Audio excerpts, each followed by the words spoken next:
And for the first time in this channel, I am finally doing a sports news video. I know I've done a couple of discussion videos in the past, but that was mainly only doing with Formula One. But I finally decided to start doing some sports news videos for once.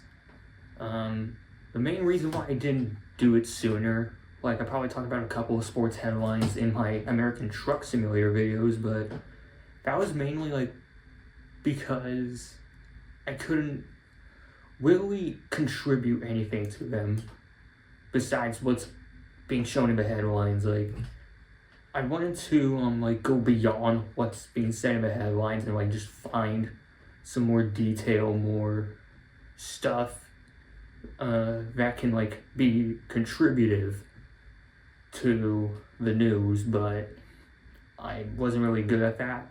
And as you can probably tell by my hat, I really want to take this sports news thing seriously, no matter if it's hockey, baseball, soccer, basketball, whatever the heck. Even though my team right now currently sucks this year. But, especially with one headline I'm talking about in this video, that's Blake Snell to the Dodgers. There's something I really want to say about it, and that I think it's just best I give my perspective out there, and maybe I'll hope you guys learn a couple of things about what's going on around baseball and hockey and all that stuff. But enough of me delaying, let's just get into news. So the first headline today, I probably spoiled it earlier, but the first headline, Blake Snell heading to the Dodgers on a 5-year contract. If you don't know, Blake Snell first played with Tampa Bay, then went to San Diego for a few years, played in 2024 with the San Francisco Giants, but heading to his fourth team, that is the Dodgers. The contract, $182 million. So, 30 plus million per year. Pretty insane to think about. So with this signing, Blake Snell is joining a very stacked Dodgers. We have Shohei Ohtani, Yoshinobu Yamamoto, Freddie Freeman, Teoscar Hernandez. Plenty of stars on that team. But I'm already seeing a lot of backlash online when it comes to the Dodgers. Like, why are the Dodgers allowed to spend so much? Why is there not a salary cap? Well, first of all, Dodgers in a way kind of are punished for signing so many stars. It's called a luxury tax. And I don't know if people realize this, Dodgers are one of the highest earning teams in the MLB. Like, just look up their financials online. You'll see why they have so many fans, make so much money. But what if I told you the problem when it comes to MLB teams spending money isn't the Dodgers? It's almost every single MLB team owner. This chart I'm now showing you on X, this comes from Brooksgate. And this is a chart showing each MLB team's revenue and how much their payroll is for 2024. And as you can see, we have a lot of high spenders. The Mets, Blue Jays, Dodgers is actually only in 5th. Even with a $342 million payroll, apparently the Mets can't win anything. Mets are gonna Met. But as you can see, if you go way down this list, 33.2%, that is the lowest percentage on the chart, and that goes to the Rays. They made $300 million in revenue, but only spend $100 million on payroll. That is way less than half of a percentage than the Mets. And the Rays aren't the only cheap team. They somehow, though, have a lower percentage than the A's, which people are absolutely clowning on for refusing to spend anything and refusing to build an actual team because they'd rather head to Vegas. I don't know if they're actually going to have fans in Vegas or not, but again, they're not the only offenders. As you can see, the Orioles, once again, very cheap. However, they were pretty good in 2024. The Tigers, again, $300 million in revenue and only over $100 million in payroll. Hell, one of the most egregious cases I'm seeing, the Red Sox in 20th, 500 million in revenue, only 219 million in payroll. If a team is really caring about trying to build a championship winning organization, why are they not spending money where they should be? Like, a few teams seem to be wanting to spend money and build a championship winning team, but apparently teams like the Red Sox, the Rays, the A's, whatever you could think of, they're refusing to spend. I don't know if they're just trying to play Moneyball and try to sign some unknown talent for cheap and hope it turns out good, or what. But in my opinion, the problem isn't the Dodgers when it comes to teams having an upper hand with money.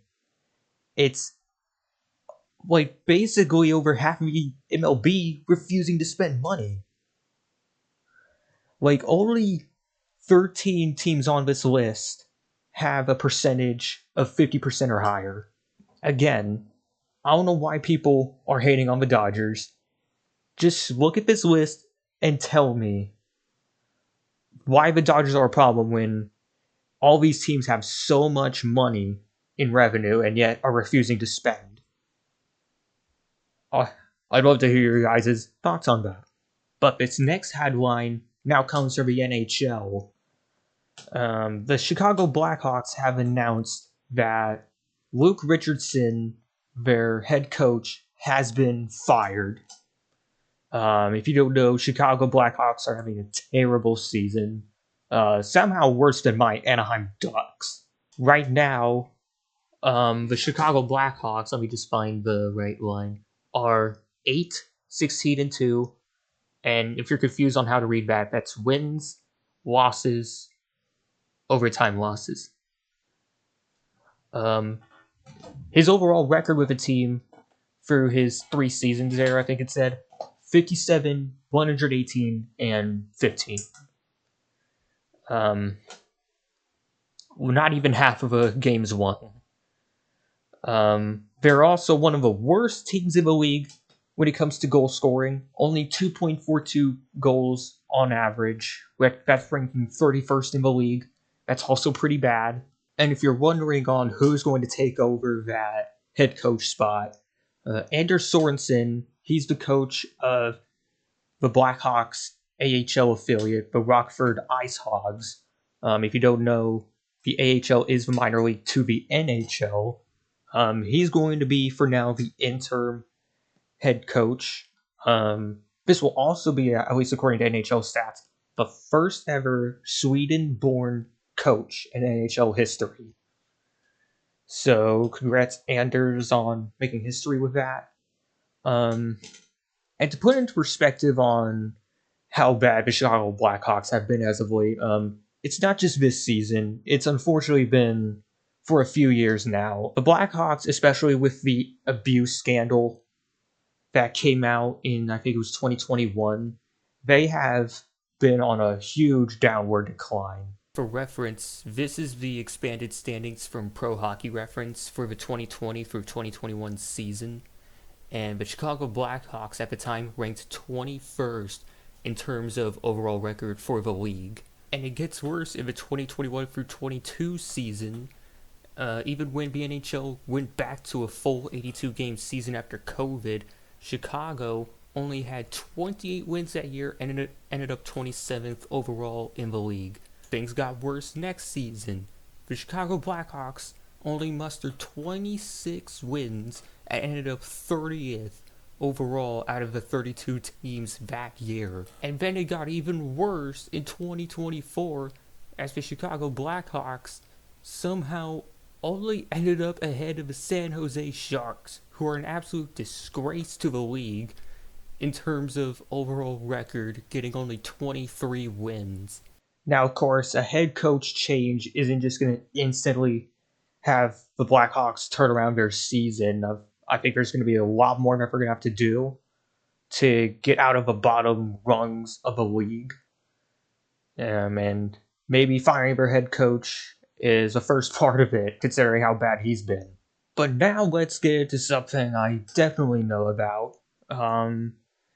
It has unfortunately came out a few days ago that the Dutch Grand Prix in Formula One will be no more after 2026.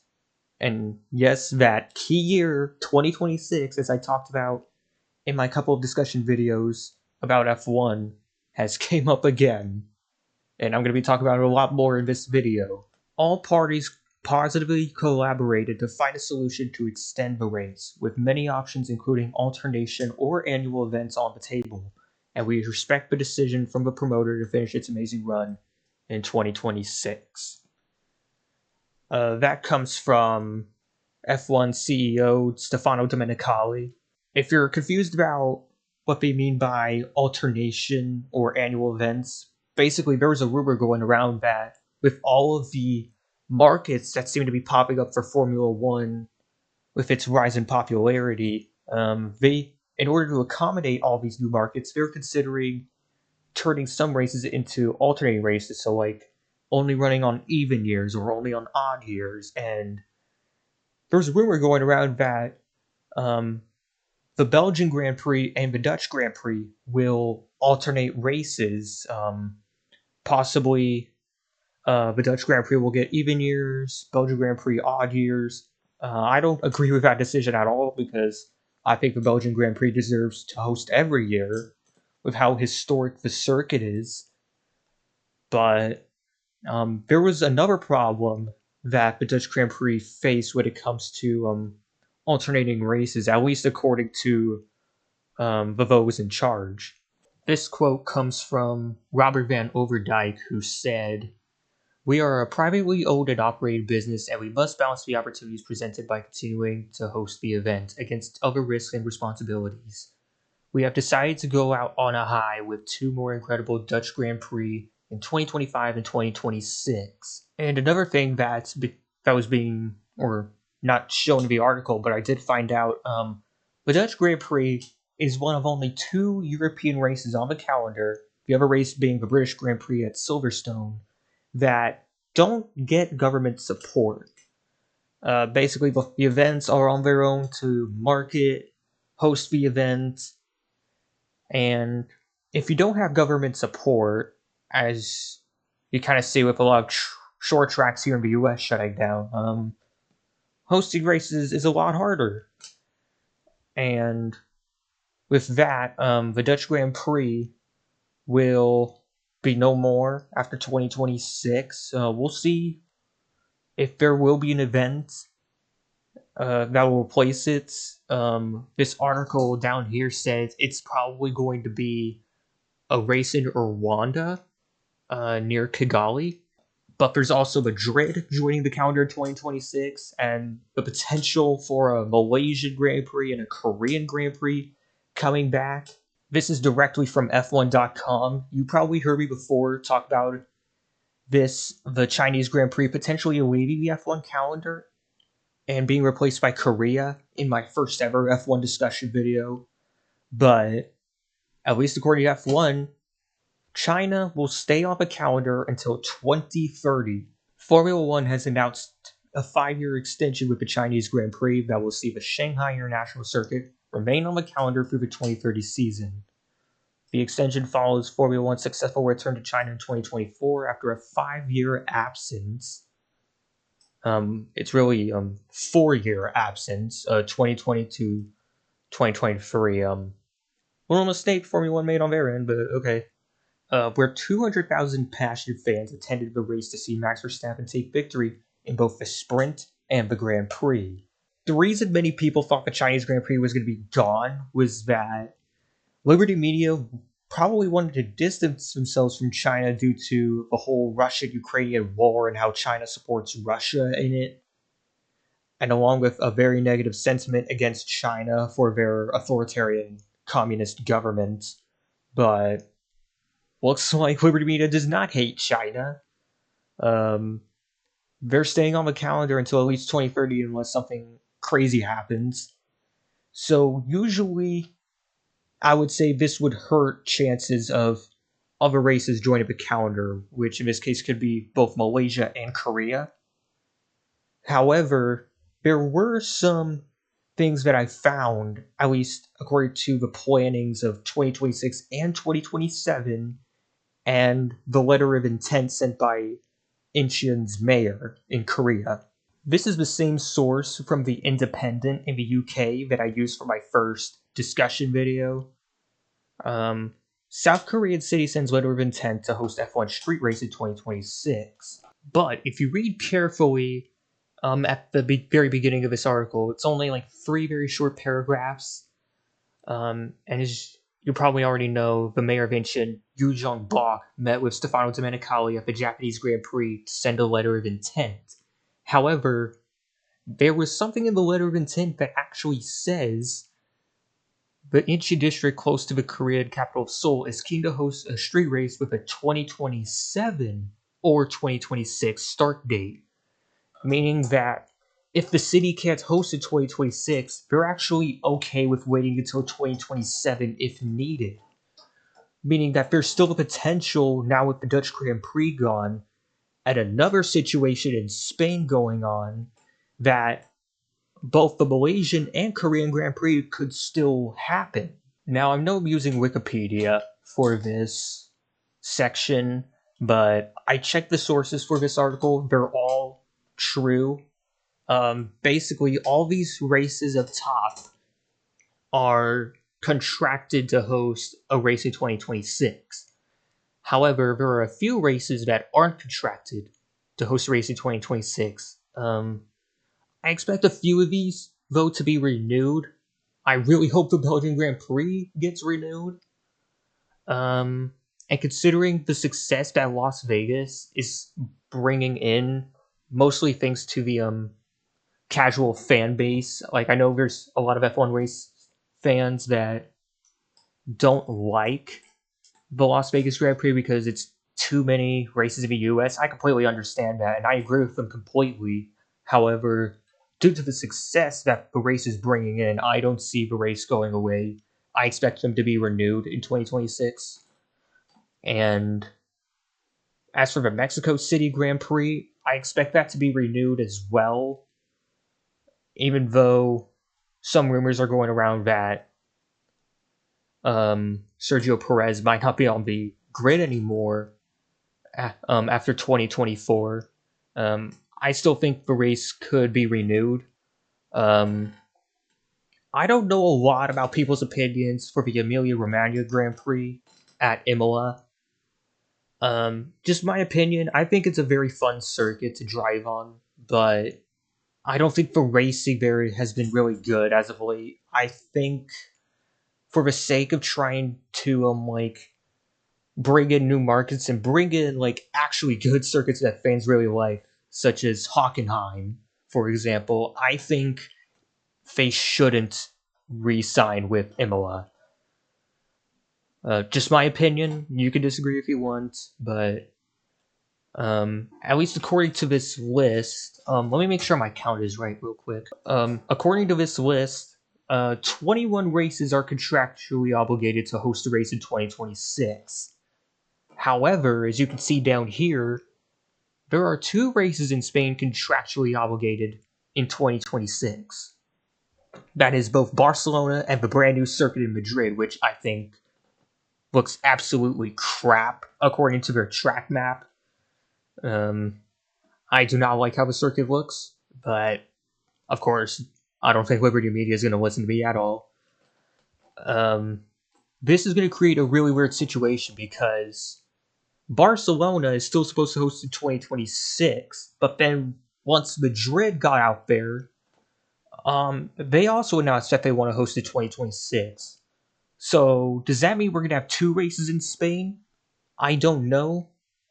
There is a chance that the race could see a resolution that sees Barcelona off the 2026 calendar, making it only 20 contractually obligated races.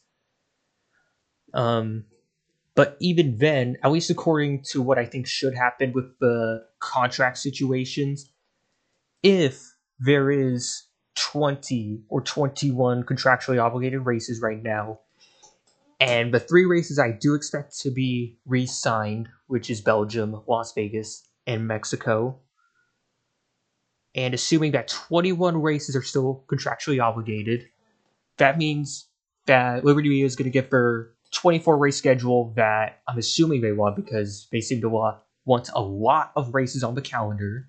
Barcelona is going to be gone after 2026 anyway, and so is the Dutch Grand Prix. That's going to leave 2 open spots. And guess what 2 races want to host? That is Malaysia and Korea. And I know there's also the rumor of Rwanda coming back. Or, no, not coming back. I mean, wanting to join the F1 calendar, so it'll be the first ever time F1 races in Africa since I think 1992, 1993, like over 3 decades ago. And assuming that Barcelona, though, doesn't host a race in 2026, that'll leave 23, at least according to my the situation I created. That means one of those races could join for 2026, whether it's Korea, Malaysia, or Rwanda. So, who the heck knows what's going to happen? 2026 and 2027 are going to be 2 very fun years to see what's going to happen with the F1 schedule. Will we see fan favorites come back, or will we see brand new markets such as Korea and Rwanda join? Who knows? Now let's talk about some silly season drama, because Sergio Perez once again in the news after a very poor showing this second half of the 2024 F1 season. It looks like he's going to be completely gone from Red Bull, at least according to some sources. Now, Nico Rosberg, as you know, former F1 driver who's now pretty much a like a press celebrity for F1 or something like that. According to him, in talks with Sergio Perez, it looks like Sergio Perez might be given $16 million to ditch his 2025 year and leave Red Bull. Well, at the moment, I don't know, he said. I just know that I've got a contract to race next year, and unless something changes in the coming days, that's going to be the situation for next year. We are talking to try to see what's best moving forward. We're going to be talking in the coming days, and we will discuss what the situation is from both parties and see if we are able to reach an agreement. So, Sergio Perez is contractually obligated to race in 2025.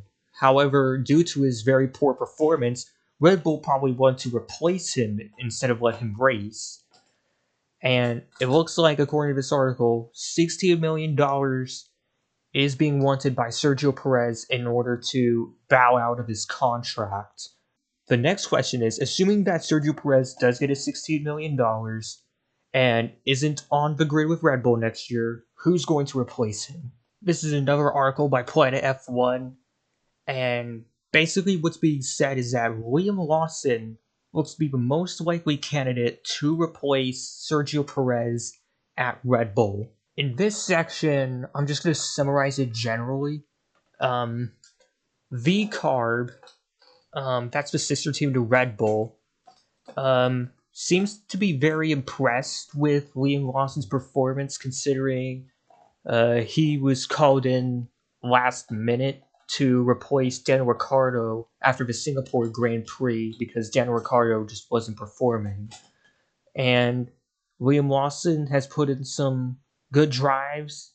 Some of his moves on track have been controversial, of course, but he seems to be the most likely candidate now thanks to his performance at Red Bull to replace Sergio Perez, even though he hasn't even completed a full F1 season. But that's where a lot of backlash, especially from me, is coming in, and I'm just going to explain this as quick as possible. Red Bull don't have a clue what they're doing when it comes to their junior program. Yuki Tsunoda has been with V-Carb now for like 3 full seasons, and yet Liam Lawson's being considered over Yuki. even though Liam hasn't even completed a full F1 season yet, Yuki Tsunoda has already proven he can be consistent, he can be fast, put in some good results, and yet, even though he has more experience, he's not being considered over Liam, who is still an F2 driver and doesn't even have a full year's worth of experience under his belt in F1. And this is not the only time people have criticized the Red Bull Junior program when it comes to their drivers. This situation brings me back to 2014 especially, when Jean-Eric Verne and Daniel Kvyat were the drivers for the team. Back then it was called Toro Rosso. Sebastian Vettel was going to leave Red Bull after that season to join Ferrari for 2015, right?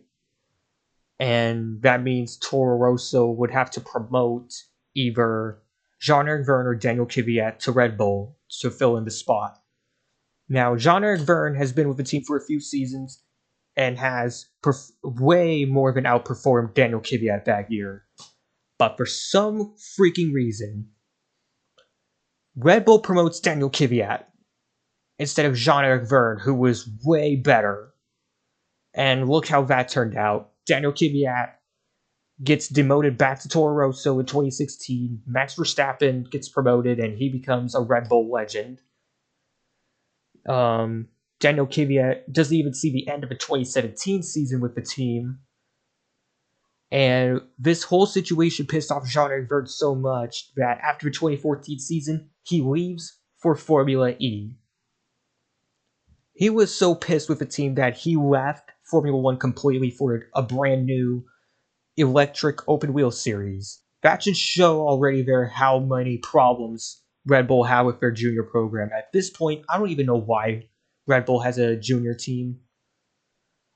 I think instead, at some point, Red Bull should just considering giving up on the team completely. Let someone else buy up a team and turn it into its own thing. Or,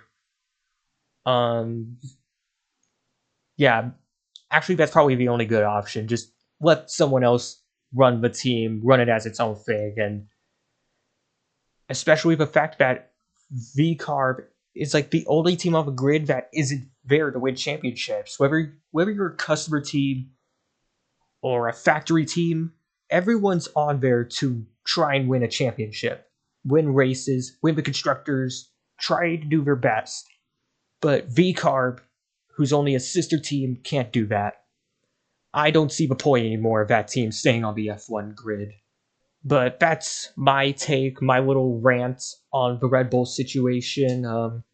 Any of these topics that you want to talk about, whether it's the Dutch Grand Prix, Blake Snell, the Chicago Blackhawks, any of them, you can leave your thoughts in the comments down below. Thank you all for watching. If you want to see more discussion and news videos like this, please like and subscribe. It'll mean a lot to the channel, and I'll see you all another time.